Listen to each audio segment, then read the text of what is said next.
Hello everyone, welcome to my YouTube channel India education में मैं आपका स्वागत करती हूँ। जैसा कि हम लोग पिछले वीडियो में देखे थे, यानी फ्रांसीसी क्रांति के पार्ट 1 में हमने फ्रांसीसी क्रांति के भूमिका के बारे में थोड़ा बहुत चर्चा किया है। तो चलिए हम विस्तार पूर्वक आज फ्रांसीसी क्रांति के बारे में और कारणों को भी देखेंगे, उनके प्रभाव को भी देखेंगे और सारी अन्य गतिविधियों पर भी नज़र डालेंगे। तो चलिए मैं सबसे पहले यहाँ लिख लेती हूँ फ्रांसीसी क्रांति। जब हम यहाँ सुन रहे हैं फ्रांसीसी क्रांति, तो हमें तो इतना अंदाजा है कि ये जो क्रांति है फ्रांस में हुई है, और यहाँ हमें क्रांति का मतलब समझना जरूरी है। हम लोग जैसा कि दो शब्द सुनते हैं, एक विद्रोह और दूसरा क्रांति, यानी इन दोनों शब्दों में क्या अंतर है। जैसे जो ये विद्रोह होता है, यह कोई प्री प्लान के साथ नहीं होता है, ये अचानक से होता है। इसका भी उद्देश्य परिवर्तन करना है, लेकिन ये बिना प्री प्लान के होता है और अचानक से हो जाता है। लेकिन जो ये क्रांति है, कहीं ना कहीं ये सुनियोजित ढंग से की जाती है। इसका भी उद्देश्य है तीव्र परिवर्तन को करना।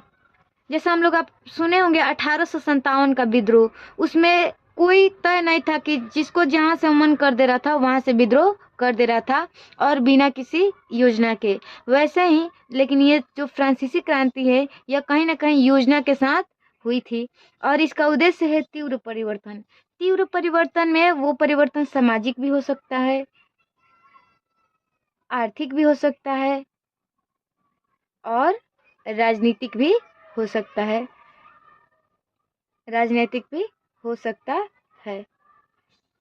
यानी फॉर एग्जाम्पल आप समझिए, जैसे हमें प्राचीन काल के बारे में अध्ययन करना हो तो हम उस समय की सामाजिक स्थिति के बारे में जानेंगे कि वहाँ उस समय का समाज कैसा है, उस समय के आर्थिक स्थिति को भी जानेंगे कि उस समय की आर्थिक स्थिति कैसी है, वहाँ की राजनीति को भी देखें कि वहाँ के जो शासन व्यवस्था है वो कैसे चल रही है। उन सारे चीज़ों पर नज़र डालते हैं। इसलिए इस जो फ्रांसीसी क्रांति हुआ है, ये तीनों गतिविधियाँ एक तरह से सुव्यवस्थित ढंग से कार्य नहीं कर रही होगी, तो कहीं ना कहीं ये कारक भी फ्रांसीसी क्रांति के कारण में एक महत्वपूर्ण योगदान के रूप में थे। तो चलिए इस चैप्टर को जानने के लिए हम सबसे पहले यहाँ कुछ पॉइंट लिख लेते हैं कि फ्रांसीसी क्रांति में हमें क्या क्या पॉइंट देखना है। सबसे पहले तो हम इसके कारणों को देखेंगे, और जब कारण हमारे सामने आएगा तो हम फ्रांसीसी क्रांति के शुरुआत भी देखेंगे। इसकी शुरुआत तो हम लोग को पता है 1789 में होगी। उसके बाद हम यहाँ देखेंगे तीसरे पॉइंट में संवैधानिक राजतंत्र की स्थापना होगी। जब ये फ्रांसीसी क्रांति हो जाती है तो उसके बाद संवैधानिक राजतंत्र की स्थापना होती है।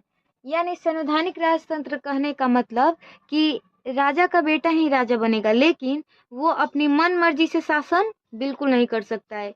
इसमें भी राजा ही शासन करता है, लेकिन उसे एक संस्था द्वारा सलाह लेकर, यानी संविधान के द्वारा बनाए गए नियम कानून पर ही चलना पड़ता है। तो इसको हम लोग कहते हैं संवैधानिक राजतंत्र।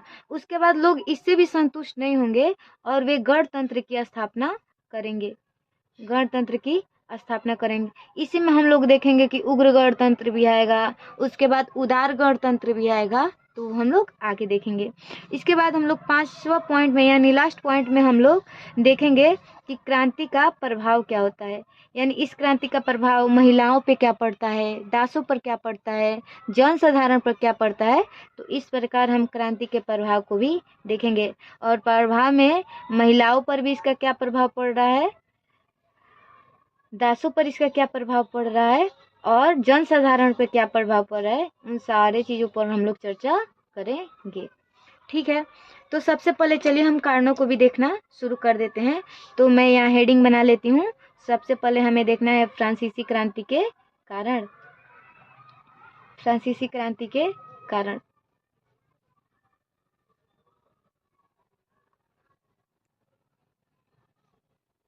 फ्रांसीसी क्रांति के कारण में सबसे पहले हम देखेंगे वो हमारा होगा सामाजिक कारण। पहले हम देखेंगे सामाजिक कारण, यानी वहाँ की समाज की कैसी स्थितियाँ थी, और उसके बाद हम देखेंगे राजनीतिक कारण, उसके बाद हम लोग देखेंगे दार्शनिक कारण, यानी जो ये पढ़ा लिखा वर्ग था वो कैसे इस क्रांति में अपना योगदान देता है। उसके बाद हम लोग देखेंगे यहाँ पर आर्थिक कारण, जो कि ये बहुत ही महत्वपूर्ण है। आर्थिक कारण, तो ऐसे करके एक एक करके हम सारी चीजों पर चर्चा करेंगे। तो चलिए सबसे पहले हम लोग सामाजिक कारण को देखते हैं। सामाजिक कारण, जैसा कि हम लोग देखते हैं कि फ्रांस का समाज में बिल्कुल भी समानता नहीं थी, क्योंकि फ्रांस का समाज 3 वर्गों में बटा हुआ था।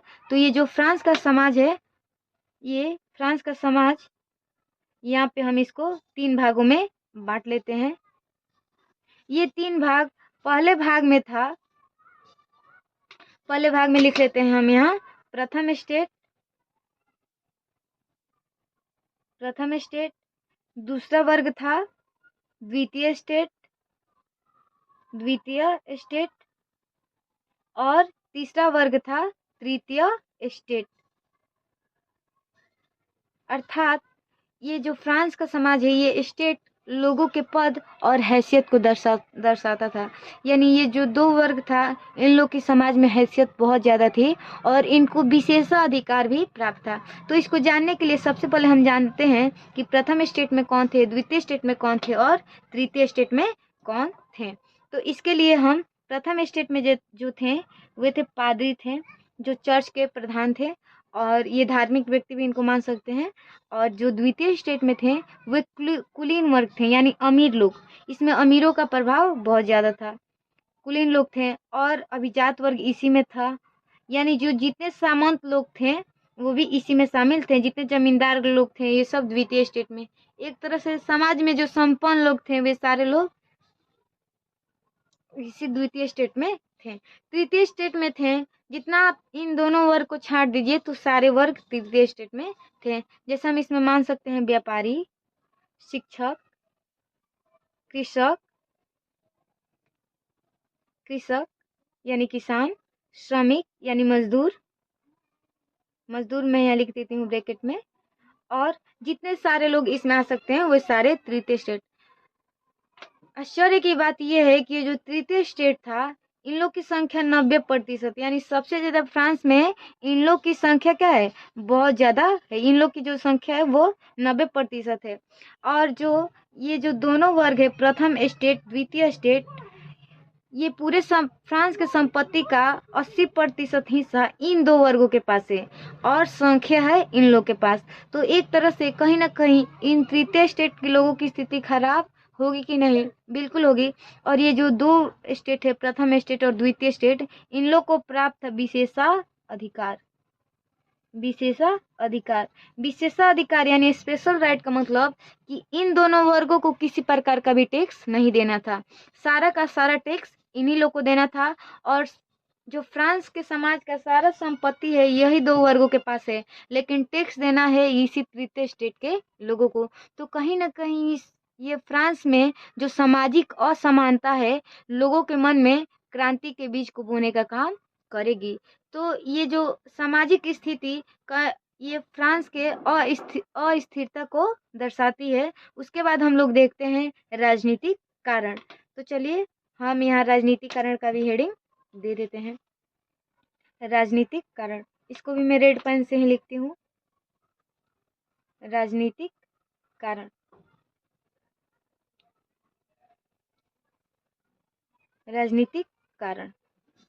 राजनीतिक कारण में देखिए तो फ्रांस में उस समय राजतंत्र था। फ्रांस में उस समय क्या था, राजतंत्र, यानी राजा का बेटा ही राजा बनेगा, चाहे वो योग्य हो चाहे वो अयोग्य हो। राजतंत्र में वो भी कैसा शासन, निरंकुश राजतंत्र, यानी राजा पर अंकुश लगाने वाला कोई भी व्यक्ति नहीं था, इस प्रकार का राजतंत्र था। और ये राजतंत्र किस रूप में था, दैवीय सिद्धांत को फॉलो करता था। यानी राजा अपनी बात मनवाने के लिए क्या कहता था लोगों से कि मैं ईश्वर का भेजा हुआ प्रतिनिधि हूँ, मेरा बात कहा ईश्वर का बात है, इसलिए आप सभी को मेरी बात माननी पड़ेगी। तो इसी में वे दैविक सिद्धांतों को भी लागू करवाते थे और राजा का शासन बिल्कुल निरंकुश था, जो चाहे वो लोगों को सजा देता था और अपनी मनमानी करता था। इसी में एक आएंगे शासक, जैसे मैंने बताया था कि उस समय फ्रांस में चल रहा था बुर्बो वंश। फ्रांस में कौन सा वंश चल रहा है? बुर्बो वंश। तो इस बुर्बो वंश के बारे में भी हम जानकारी प्राप्त करें। चलिए हम लोग जानते हैं बुर्बो वंश के बारे में। तो फ्रांस में जो उस समय राजतंत्र था और जो ये राजवंश शासन कर रहा था, उसका नाम है बुर्बो वंश। बुर्बो वंश में एक सबसे महत्वपूर्ण शासक का नाम आता है, उसका नाम है लुई 14वां। यानी ये जो लुई 14वां था, ये बहुत ही निरंकुश शासक था। निरंकुश और शक्तिशाली भी था, क्योंकि इसके समय किसी भी प्रजा की हिम्मत नहीं होती थी कि इसके खिलाफ कुछ बोल सके। और ये जो शासक था, ये 5 वर्ष की आयु में ही ये शासक बन गया था, क्योंकि उस समय इतना ही काफ़ी होता था कि राजा का लड़का राजा बन जाए। बस इसके समय जो पादरी होंगे, जो सामंत होंगे या फिर जो बड़े अधिकारी होंगे, वे लोग शासन व्यवस्था को देखते रहें। और ये जैसे ही युवा अवस्था में आया, तो यह शासन व्यवस्था को इतनी अच्छे से समझ चुका था कि इसने अपनी निरंकुशता का भरपूर फायदा उठाया और शक्तिशाली शासक बनकर शासन किया। इसका एक बहुत प्रसिद्ध कथन भी पूछता है कई बार एग्जाम में। जैसे ये कहता था, मैं ही राज्य हूँ, मैं ही राज्य हूँ और मेरा हर बात कहा कानून है। तो ये कथन बहुत बार एग्जाम में पूछ चुका है। इसके बाद इसी के समय बैठक होती है स्टेट जनरल की बैठक। स्टेट जनरल की बैठक, ये स्टेट जनरल की बैठक होती है 1614 में।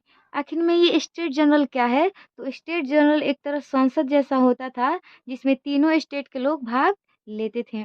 उसके बाद हम देखते हैं कि इसके बाद जो शासक बनता है, उसका नाम है लुई 15वां। लुई 15वां। जब ये लुई 15वां शासक बनता है, तो इसके समय हो जाता है सप्तवर्षीय युद्ध। जो लुई 15वां है, इसके समय हो जाता है सप्तवर्षीय युद्ध। ये जो सप्तवर्षीय युद्ध होता है, ये होता है 1756 से 1763 के बीच। और ये युद्ध किसके किसके बीच होता है? तो ये युद्ध होता है फ्रांस और ब्रिटेन, यानी फ्रांस वर्सेज ब्रिटेन। क्योंकि जैसा मैंने आप लोग को पिछले वीडियो में बताया था कि फ्रांस और ब्रिटेन दोनों ही अमेरिका को अपना उपनिवेश बनाए थे। अमेरिका के कुछ हिस्सों पर ब्रिटेन का नियंत्रण था और अमेरिका के पश्चिम वाले हिस्से पर फ्रांस का नियंत्रण था। यानी ये दोनों चाहते थे कि कैसे, दोनों लड़ाई कर रहे थे कि एक दूसरे को हटाकर हम पूर्ण रूप से अमेरिका पर नियंत्रण कर ले। इसीलिए इन लोगों में छिड़ गया सप्तवर्षीय युद्ध। इस सप्तवर्षीय युद्ध में फ्रांस हो जाता है पराजित, और इतने सालों तक युद्ध में लिप्त रहने के कारण फ्रांस पर कर्ज आ जाता है, लगभग 2 अरब लिब्रे का कर्ज। जैसा कि हम लोग, जैसे ये लिब्रे जो है, ये फ्रांस की मुद्रा है। जैसा कि हम लोग देखे थे पिछले हिस्से में कि कैसे फ्रांस के समाज में केवल एक ही वर्ग टैक्स दे रहा था, और वो भी देश समझिए अगर युद्ध में व्यस्त हो जाए तो कहीं ना कहीं ये उसके लिए हानिकारक सिद्ध होगा। जो इस समय हम लोग को फ्रांस एक तरह से लाचार दिख रहा है, वो आने वाले समय में इतना शक्तिशाली हो जाएगा कि फ्रांस के संबंध में कहा जाएगा कि फ्रांस को सब सर्दी लगती है तो पूरा यूरोप छींकता है। तो ये धीरे धीरे बहुत ही शक्तिशाली हो गया था। अब लुई 15वां के बाद शासक बनता है लुई 16वां। इसी के समय फ्रांस की क्रांति होगी। तो ये जब लुई 16वां शासक बनता है, इसके समय फ्रांस की स्थिति बहुत ही खराब रहती है। और ये निरंकुश तो रहता ही है, लेकिन निरंकुश तो था, लेकिन ये बहुत ही अयोग्य शासक था। यानी अपने साम्राज्य के विपरीत जो परिस्थितियां होती हैं, उसको अच्छे से संभाल नहीं सका। और ये शासन करता है 1774 से लेकर 1792 तक। हालांकि 1789 में हो जाएगी फ्रांसीसी क्रांति, लेकिन उसके बाद भी ये संवैधानिक राजतंत्र में रहेगा। उसके बाद ये लगभग 20 वर्ष की आयु में फ्रांस का शासक बनता है। और इसका विवाह होता है, लुई 16वां का विवाह होता है ऑस्ट्रिया की एक राजकुमारी रहती है, मेरी अंतुआनेत। मेरी अंतुआनेत, ये जो मेरी अंतुआनेत रहती है, ये बहुत ही पैसा खर्च करने वाली राजकुमारी रहती है। यानी इसको एक टाइटल दिया गया है मिसेज खर्चालू, यानी इसको मिसेज खर्चालू के नाम से जाना जाता था, क्योंकि फ्रांस की आर्थिक व्यवस्था वैसे ही खराब चल रही थी, क्योंकि सप्तवर्षीय युद्ध में लिप्त रहने के कारण फ्रांस पर पहले से ही 2 अरब लिब्रे का खर्च था। और हम लोग देखे हैं कि फ्रांस का एक ही वर्ग यानी एक ही स्टेट टैक्स देता था और बाकी 2 वर्ग आराम से बैठकर रहते थे। इसी में एक और घटना हो जाती है, जैसे हम लोग देखते हैं कि 1776 में हो जाता है अमेरिकी स्वतंत्रता संग्राम, अमेरिकी स्वतंत्रता संग्राम। और इसमें फ्रांस जो है यानी लुई 16वां उस समय फ्रांस को भरपूर आर्थिक और सैन्य सहायता प्रदान करता है। अब बताइए, जो राज्य यानी जो देश स्वयं कर्ज में डूबा हो, क्या वो किसी की सहायता करने की हालत में होगा? लेकिन नहीं, लुई 16वां को, ये जो लुई 15वां का लुई 16वां पोता है, यानी इसके मन में मलाल है कि मेरे दादा को यानी मेरे देश को इस ब्रिटेन ने हराया है, तो अब हम भी इसको अमेरिका में नहीं रहने देंगे। इस देश में आकर लुई 16वां अमेरिकी स्वतंत्रता संग्राम में अमेरिका को उकसाकर उसको क्रांति करने के लिए उकसाता है और खुद उसको आर्थिक और सैन्य सहायता प्रदान करता है। इससे फ्रांस की स्थिति इतनी खराब हो जाएगी और कि फ्रांस पर लगभग 10 अरब लिब्रे का कर्ज चढ़ जाएगा। यानी फ्रांस की स्थिति और बद से बदतर खराब होते जा रही है। और हो भी क्यों नहीं, क्योंकि फ्रांस में लगभग 15,000 कर्मचारी, ये जो 15,000 अधिकारी थे, ये अयोग्य थे, बिना किसी काम के थे, केवल इनको नाम के लिए अधिकारी बना दिया गया था। क्योंकि जो भी अधिकारी होते थे वो वंशानुगत ही होते थे, उनमें योग्यता हो चाहे नहीं, उन्हीं का लड़का उस पद को संभालने लगता था। तो लगभग 15 से अधिकारी थे जो बिना किसी काम के थे और इन पर केवल राजस्व का लगभग 9% इन्हीं लोगों पर व्यय होता था। तो बताइए, ये जो राजनीतिक कारण है कहीं न कहीं आर्थिक कारण को भी सम्मिलित कर रही है इसमें। जैसे कि हम लोग देखते हैं कि इसके युद्ध में लिप्त रहने से फ्रांस पर 2 अरब लिब्रे का कर्ज आ गया। जब लुई 16वां आया तो इसकी भी पत्नी कम नहीं है, ये हर बड़े बड़े उत्सव में हर दिन हर सप्ताह भाग लेने लगी थी और अनियंत्रित धन का खर्चा करने लगी थी और इसके राजस्व का आने जाने का कोई भी चिंता नहीं था। उसी में देखते हैं कि उसी समय हो जाता है अमेरिकी स्वतंत्रता संग्राम, जिसमें फ्रांस अपनी सैन्य और आर्थिक सहायता अमेरिका को प्रदान करता है कि वो कैसे भी ब्रिटेन को वहां से पराजित करके भगा दे। तो इस प्रकार, और जो फ्रांस की जो शासन व्यवस्था में भी ऐसे लोग लिप्त हैं जो बिना किसी काम के हैं, कोई कार्य अच्छे से नहीं करते हैं और वे भी वेतन बैठे बैठे पाते हैं। तो कहीं ना कहीं ये परिस्थितियाँ फ्रांस के लिए बहुत ही नकारात्मक सिद्ध हुई। तो ये आर्थिक कारणों में भी हम इसको देख सकते हैं। एक चीज़ और हम देखेंगे कि जैसे ये राजा था यानी राज्य तीसरे वर्ग पर टाइल नामक टाइल नामक कर लगाता था। ये हालांकि बीपीएससी एग्जाम में भी कई बार पूछ चुका है। जो टाइल नामक टैक्स ये केवल तृतीय वर्ग पर लगता था, जो कि यानी तृतीय स्टेट पर लगता था, जो कि ये प्रत्यक्ष कर था, यानी भूमि कर भी हम इसको बोल सकते थे। लेकिन राज्य तो लगाता ही था, यानी राजा तो कर लगाता ही था इस तीसरे वर्ग पर। ये जो प्रथम स्टेट में जो पादरी ये भी धार्मिक कर लगाते थे, वो भी किस पर? तृतीय वर्ग पर। अब बताइए, राजा भी तृतीय वर्ग पर टैक्स लगा रहा है और ये धार्मिक कर भी पादरी लगा रहा है, वो भी तृतीय स्टेट पर।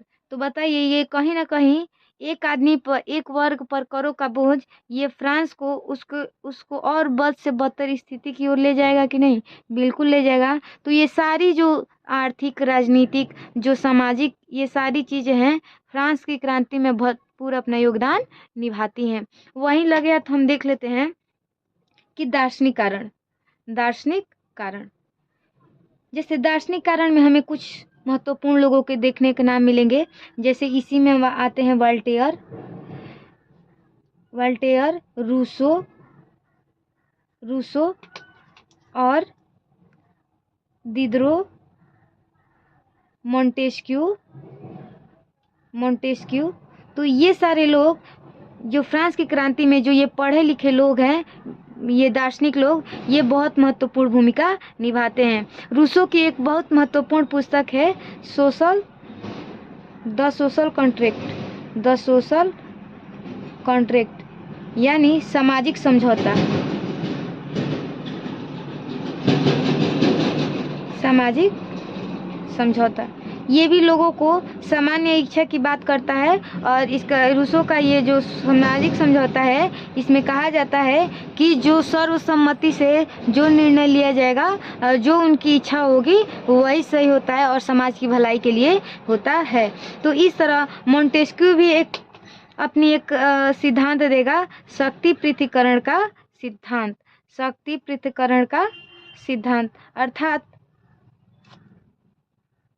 यानी इसके कहने का मतलब कि शक्ति किसी एक आदमी के हाथ में केंद्रित नहीं होनी चाहिए, यानी कार्यपालिका, न्यायपालिका और विधायिका तीनों अलग अलग संस्थाओं के नियंत्रण में होना चाहिए, जिससे एक व्यक्ति शक्तिशाली होकर निरंकुशता नहीं अपना सके। और इसकी एक पुस्तक भी है बहुत महत्वपूर्ण, the spirit of the laws, the spirit of the laws यानी विधि की समता पुस्तक है इसकी। ये भी लोगों में समानता की बात करती है। तो इस प्रकार इन दार्शनिकों ने अपने अपने लेखों के माध्यम से, अपने अपने सिद्धांतों के माध्यम से कहीं ना कहीं निम्न वर्ग और तृतीय स्टेट के लोगों में एक जागरूकता की भावना भरी और अपने लेखों के माध्यम से इनके मन में क्रांति के बीज बोए। रूसो के बारे में ये भी कहा जाता है कि यदि रूसो का जन्म नहीं होता तो फ्रांसीसी क्रांति नहीं होती। अर्थात कहने का मतलब कि इसका मतलब ये नहीं कि रूसो जन्म नहीं लेता तो क्रांति नहीं होती। कहने का मतलब कि रूसो ने जो अपने लेख में लिख दिया, एक लोगों को जागृत करने का उत्प्रेरक का काम किया, तो ये लोगों में जागरूकता लाई और फ्रांसीसी क्रांति करने के लिए एक मतलब मार्ग प्रशस्त किया। तो ये सारे कारण, जैसे हम सामाजिक कारण में देखें तो फ्रांसीसी जो समाज था वो अलग अलग स्टेट में विभाजित है, जिसमें 2 स्टेट आराम से बैठे हैं और उनको विशेषाधिकार प्राप्त है।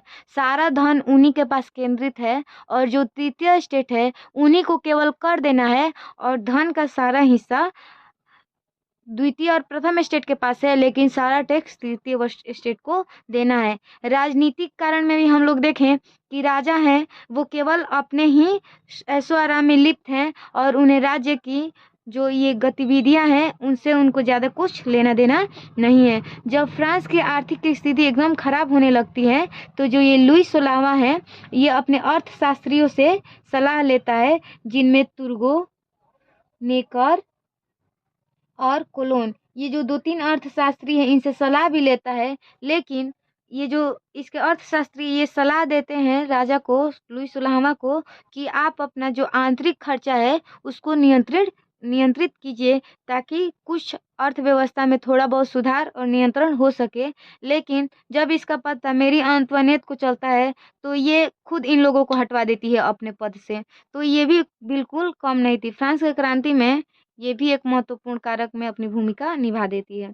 और जो भी इसी सलाहकारों में इन लोगों ने राजा को सलाह दिया कि आप फिर से स्टेट जनरल की बैठक बुलाइए और तृतीय स्टेट पर फिर से कर लगाइए। तो चलिए हम नेक्स्ट वीडियो में देखेंगे कि कैसे स्टेट जनरल की बैठक बुलाई जा रही है और उन लोगों पर कैसे कर लगाया जाएगा। जब ये स्टेट जनरल की बैठक होगी तो तीनों स्टेट इसमें खुश होंगे कि प्रथम स्टेट और द्वितीय स्टेट सोचेंगे कि फिर से हम अपने विशेषाधिकार में और वृद्धि करवाएंगे, और तृतीय स्टेट सोचेगा कि जो भी हमारी स्थिति खराब चल रही है उसको लगभग 40,000 मतलब सूची बनाकर ये तृतीय स्टेट के लोग स्टेट जनरल में लेके जाएंगे कि राजा हमारी उस पर सुनवाई करेंगे। और हो सकता है कि इन स्थिति को देखकर राजा प्रथम स्टेट और द्वितीय स्टेट पर भी कर लगा दें। लेकिन बहुत ही रोचक कहानी होगी इसके जब हम आगे बढ़ेंगे लोग कि कैसे स्टेट जनरल की बैठक होगी, कैसे सभी लोग उत्साहित हैं कि इतने सालों के बाद यानी 175 सालों के बाद दोबारा स्टेट जनरल की बैठक बुलाई जा रही है। क्योंकि हमने पीछे देखा था कि ये स्टेट जनरल की बैठक 1614 में बुलाई गई थी। अब फिर से दोबारा 175 वर्षों के बाद ये बैठक 5 मई 1789 में फिर से बुलाई जाएगी और इसमें क्या क्या होगा उनकी गतिविधियों के बारे में भी हम लोग चर्चा करेंगे। मैं चाहती तो इसको एक वीडियो में ही बता सकती हूँ, लेकिन ये वीडियो बहुत ही लंबा हो जाएगा और हमें समझने में दिक्कत हो जाएगा। तो उसके बाद हम अपनी कहानी स्टेट जनरल की बैठक से शुरुआत करेंगे। आप लोग को बिल्कुल घबराने की बात नहीं है। जो लोग फ्रांसीसी क्रांति को पहली बार पढ़ रहे हैं, थोड़ा बहुत उनको दिक्कत आ सकता है। जैसा मैंने वर्ल्ड मैप बनाया है, तो पहले आप लोग उसको एक बार ज़रूर देख लीजिएगा कि देशों की अवस्थिति जानने में आप लोग को आसानी रहेगी कि कहाँ अमेरिका है, कहाँ फ्रांस है। तो ये सब चीज़ें जानने में दिक्कत नहीं होगा।